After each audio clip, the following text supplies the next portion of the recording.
बहुदिनर प्रतीक्षा परे आज से प्रतीक्षार अंत घटी जहाँकि 2024 मसीहार जो संघर्ष इलेक्शन सरी जाइछि तार आज फलाफल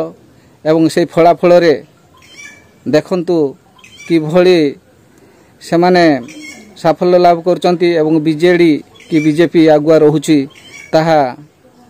समुदाय गणना पर जना पड़िबो किंतु वर्तमान सारा ओडिशा रे बीजेपी आगुआ अछि एवं आसंतु देखिबा आम नीलगिरी रो सेही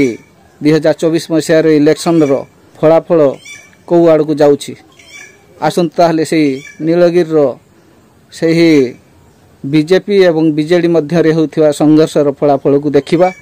एवं उपलब्धि करिबा जे आम नीलगिरी रे कौ दल तार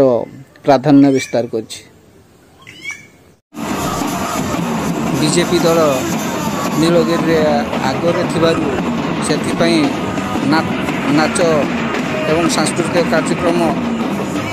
करिया पई प्रस्तुत हेउछंती एवं देखंतु सेमाने बीजेपी दल आगे थिबारु किभली नाच कीर्तन करूछंती एवं महा उल्लास रे सेमाने नाचुछंती।